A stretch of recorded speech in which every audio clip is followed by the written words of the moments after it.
जय महादेव, जय भोलेनाथ। नमस्कार, मैं साधना पांडे मार्गदर्शन पे आपका स्वागत करती हूँ। दोस्तों, नवरात्रि का अंतिम दिन, नवरात्रि के समापन की तरफ धीरे धीरे हम बढ़ते जा रहे हैं।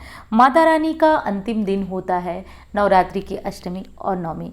अभी अभी मैंने कहा अंतिम दिन, तो असल में ना तो माता रानी को कभी आने का दिन होता है ना ही जाने का, बल्कि संपूर्ण ये चराचर जगत जो है वो उन्हीं का है और महादेव का है।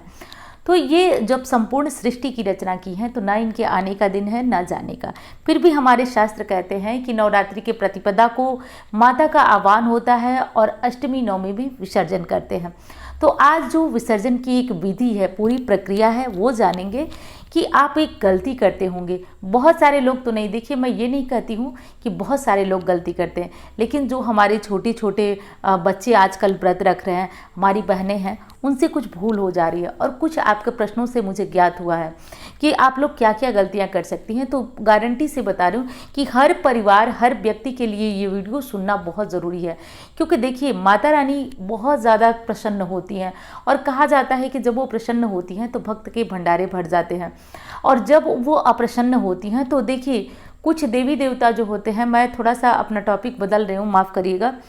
तो कुछ देवी देवता जो होते हैं वो शीघ्र प्रसन्न होते हैं और शीघ्र ही यदि हमसे कोई भूल हो जाए तो दंड भी देते हैं। अब दंड ऐसा नहीं जो आप सहन न कर सके, लेकिन कोई भी पूजा पाठ जब हम करते हैं तो दंड के लिए नहीं बल्कि पुण्य के लिए करते हैं। तो कुछ ऐसी गलतियां ना हम कर लें जिससे हमें माता रानी का दंड मिले। दंड का मतलब ये ना समझिए वो नुकसान नहीं आपको होगा, आप अपने आप में सुधार करें ऐसा दंड। जैसे एक माँ अपने बच्चे को दंड देती है तो इसका क्या मतलब, माँ मारती है, पीटती है, समझाती है, लेकिन उसके भले के लिए। तो ठीक वही माँ हमारे साथ करती हैं। लेकिन प्रयास करिए कि आप वैसे बच्चे न बने जिसको कि दंड दिया जाए, आप वैसे बच्चे बने जो बिना दंड के ही अपने काम को आराम से कर सके। तो इन चीज़ों का हमें ध्यान रखना है। अब दोस्तों, जान लेते हैं कि नवरात्रि की अष्टमी का व्रत हमें किस दिन रखना है, क्योंकि बहुत सारे प्रश्न हैं कि जो प्रतिपदा और अष्टमी का व्रत धारण कर रहे हैं वो लोग व्रत किस दिन धारण करें। तो आपको रविवार 22 तारीख को अष्टमी का व्रत धारण करना है, ठीक है। जो लोग पहले दिन और आखिरी दिन यानी चढ़ती उतरती का व्रत रखते हैं वो रखेंगे रविवार को, रविवार 22 तारीख को अष्टमी का व्रत, ठीक है। और 23 तारीख को जो है वो नवमी तिथि पड़ रही है। नवमी तिथि को आप क्या करेंगे, तो नवमी तिथि और अष्टमी तिथि दोनों ही दिन में हवन होता है, दोनों दिन में हवन होता है। और साथ साथ एक चीज़ का और आपको ध्यान रखना है कि अष्टमी नवमी का हवन जो लोग करते हैं उसमें बहुत सारे प्रश्न थे कि हम हवन को दिन में करें या रात में करें। तो देखिए, हवन ना दिन में करने का कोई विशेष महत्व है ना रात में करने का। अब हवन तब करने का महत्व है जब आपकी सप्तशती पाठ पूर्ण हो जाए, आपने जितने मंत्र करने का संकल्प लिया है वो मंत्र आपका पूर्ण हो जाए। बाकी देवता का हवन, होम जो करते हैं आप वो रात में भी कर सकते हैं, दिन में कर सकते हैं। तो इस समय को तो आप अपने मन से निकाल दीजिए, समय का कोई भी दिक्कत नहीं है। अष्टमी में भी आप अपने पाठ को पूर्ण करके, नवरात्रि का यदि आप प्रतिदिन दुर्गा पाठ करते हैं, दुर्गा सप्तशती का संपूर्ण अध्याय खत्म करते हैं, तो वो अध्याय आपको खत्म करना है जितने अध्याय आपने संकल्प लिया। या फिर आप इस तरह के पाठ करते हैं कि जैसे पहले दिन जो नियम है कि पाठ को तोड़ तोड़ के किया जाए, जैसे भी करते हैं आपका पाठ हवन से पूर्ण खत्म होना चाहिए। आपका कन्या पूजन उसी दिन होना चाहिए, प्रयास करें। कन्या पूजन तो हो सकता है अगले दिन, लेकिन नियम की बात करें तो आपका कन्या पूजन उसी दिन होना चाहिए। अगली चीज़ है कि आप जो हवन करते हैं उस हवन में भी बहुत सारे प्रश्न हैं कि हम क्या करें, हमने कलश रखा है परंतु हम हवन नहीं कर सकते, तो क्या करें। तो देखिए, देवी भागवत पुराण के अनुसार माता को हवन करना बहुत ज़्यादा अनिवार्य है। अब हवन थोड़ा बड़ा शब्द हो गया, और एक होम होता है जो बहुत आसान तरीके से होता है, जो मैं हमेशा पूर्णिमा पे या किसी विशेष दिन बोलती हूँ। तो कम से कम आप एक चीज़ एकदम ध्यान से कान खोलकर समझ लीजिए, यदि आपने कलश रखा है तो आप एक बार होम ज़रूर कराइए। होम बहुत छोटा रूप होता है, हवन थोड़ा सा उसका बड़ा रूप होता है। तो ये काम करा दीजिए। हवन होम होता कैसे है, तो गाय की गोबर का वो ले लीजिए, उपला ले लीजिए, आम की लकड़ी ले लीजिए, कपूर रख करके उसको जला दीजिए। यदि आपने कोई मंत्र जपा है तो कोशिश तो यही होना चाहिए कि दशांश हम उसका हवन करें, परंतु नहीं, आप नहीं कर सकते हैं तो आप क्या करिए कि 11 बार गाय के गोबर के उपले पे चम्मच से ही घी गिरा दीजिए जिस मंत्र को आपने जपा है। ध्यान रखिए पूर्णाहुति आवश्यक है, तब जाके आपका किया गया तप जप व्रत पूर्ण होता है। ये काम करिए। और मैंने बताया कि अष्टमी नवमी दोनों ही दिन कर सकते हैं, बस आपका काम पूर्ण हो जाना चाहिए। जिस दिन आप ये हवन कर रहे हैं उस दिन आपने जितने मंत्र जपने का संकल्प लिया, जैसे मान लीजिए आपने संकल्प तो ले लिया कि हे माता मैं 9 दिन आपकी 11-11 माला जपूंगी। बहुत सारे लोग जप भी रहे हैं, हमको कमेंट कर रहे हैं कि दीदी हम आपका बताया हुआ कर रहे हैं, तो 11-11 माला हम जप रहे हैं। लेकिन आप जो अष्टमी में हवन करके छोड़ दिए तो फिर कहाँ संकल्प पूर्ण हुआ आपका? आपने तो 9 दिनों का संकल्प लिया था ना, तो फिर संकल्प तो आपका अधूरा रह गया। तो कोशिश करिए कि यदि अष्टमी में आप कर रहे हैं तो वो नवमी के दिन की माला भी आप जप करके अष्टमी में ही खत्म करें। ये चीज़ आपको ध्यान रख। वही सप्तशती की बात है, यदि आप पूरी सप्तशती 9 दिन खत्म करते हैं तो आपका पूरा अध्याय 13 अध्याय 9 दिन का खत्म हो जाना चाहिए, तब जाकर के आप हवन करेंगे।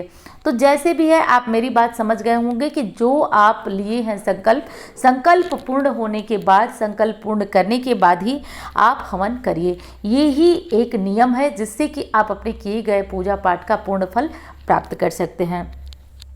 अगला प्रश्न था कि कन्या पूजन हम कब करें? कन्या पूजन पहले हवन करें या फिर कन्या पूजन? तो पहले आपको हवन करना होगा, क्योंकि हवन जो है पूर्णाहुति होती है, उसके बाद भोज होता है। कहीं भी आप देखे होंगे तो पहले पूर्णाहुति उसके बाद भोज, यही नियम है। तो सबसे पहले होता है पूर्णाहुति होती है, उसके बाद कन्या भोजन कराया जाता है।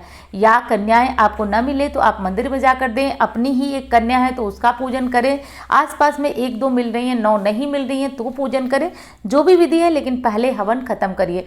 कन्या पूजन आपको भी पता है अष्टमी नवमी दोनों में ही हो सकता है। एक और महत्वपूर्ण चीज़ जो कि मैं आपको बता देना ज़रूरी समझती हूँ।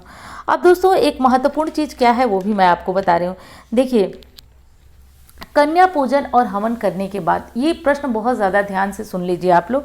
ये बात आपको क्या करना है कि जैसे आपके घर का हवन हो गया, ठीक है, अष्टमी या नवमी में आपने हवन करा लिया, उसके बाद आपने कन्या पूजन करा लिया।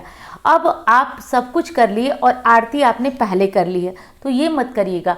हवन होने के बाद एक बार फिर से आरती करिए। यदि आपने पहले कर भी ली है पूजा के बाद तो आरती करिए। जैसे होता यह है कि हम सभी अपने अपने घरों में प्राय ध्यान नहीं देते हैं। जैसे कि मान लीजिए कि हमने सुबह अपना जो सप्तशती वगैरह का पाठ है, मंत्र है, सब कुछ खत्म कर लिया, आज नवमी है, कन्या पूजन हमको करना है, ध्यान से सुन लीजिए। और हम क्या किए कि उसके बाद हवन किए, आरती वगैरह करने के बाद, उसके बाद कन्या पूजन किए। तो अंतिम चीज़ ध्यान से सुन लीजिए, कन्या पूजन या फिर आप हवन कर रहे हैं, उसके बाद एक बार पुनः माँ को भोग लगाकर आरती ज़रूर करिएगा। दोस्तों ये महा उपाय है, आप करके तो देखिए, पूर्णाहुति करके तो देखिए, मेरे अनुसार करके देखिए। आप हर बार की अपेक्षा कहेंगे कि नहीं नवरात्रि हमको बहुत ज़्यादा फला है, बहुत ज़्यादा सहा है। आप करके देखिए मेरे अनुसार। तो अंतिम बार हवन ज़रूर करिएगा। हाँ दोस्तों, मेहनत लगती है, प्रयास लगता है। जैसे कि आप देख रहे होंगे, आपको मेरी आवाज़ से भी लग रहा होगा कि लड़खड़ाहट है, और आपको ये लग रहा होगा कि मेरी मतलब ये शायद आपको पता चले न चले, लेकिन इन दिनों मैं समझती हूँ कि मेरा ये 9 दिन कैसे कटता है। एकदम समझिए कि 3:30 बजे सुबह में जग जाना और पूरा दिन कंटिन्यू चलना, बैठने की फुर्सत नहीं, दोनों टाइम अपना पूजा पाठ मंत्र जब। देखिए मैं माता रानी को साक्षी मानकर कह रही हूँ, मैं इसलिए नहीं कह रही हूँ कि आप लोग मुझे सिंपैथी दीजिए, बिल्कुल नहीं कर रही हूँ। मैं माता रानी का व्रत हूँ और इसलिए बिल्कुल नहीं कर रही हूँ कि आप लोग मुझे सिंपैथी दीजिए, बिल्कुल नहीं। मैं आपको ये बताना चाहती हूँ कि सबकी कंडीशन ऐसी हो जाती है, फिर भी लोग आगे बढ़ते हैं और बढ़ के करते हैं, क्योंकि ये कलयुग है। यदि हम कुछ नहीं करें और बैठे रहें, कहा जाता है कि दैव दैव आलसी पुकारे, तो कुछ नहीं मिलने वाला। प्रयास करिए। जो व्रतधारी हैं वो पूरे दिन, जिस दिन कन्या पूजन और कन्या भोजन और हवन रहता है, उस दिन एक पैर पे चलना पड़ता है। एक पैर पे चलने का मतलब कि जैसे सुबह हमने तुरंत माता की पूजा की, तुरंत हवन किया, उसके बाद हवन खत्म होने के बाद तुरंत कन्याएं आती हैं, तुरंत कन्या भोजन होता है। कन्या भोजन कराते कराते 12-1 बज जाता है। उसके बाद तुरंत परिवार सहित मिलकर आरती, आपका 1-2 बज गया। शायद आप हो सकता है कि उस दिन चाय भी न पिए हो, या बड़ी मेहनत करके आप चाय और 1 गिलास पानी पिए हों। यही होता है दोस्तों, और मेरे बताने का केवल और केवल यही उद्देश्य है कि आप घबराइए नहीं। ये 9 दिन तपस्या के दिन है, आप तपस्या करके तो देखिए, मेरे अनुसार करके देखिए। माता रानी आपको माला माल करे न करें, लेकिन दुख से ज़रूर निकालेंगी। तो दोस्तों ये वीडियो आपको कैसी लगी ज़रूर बताइएगा। अच्छी लगती है तो लाइक करिए, चैनल को सब्सक्राइब करिए। चलिए मिलती हूँ अन्य वीडियो में। धन्यवाद।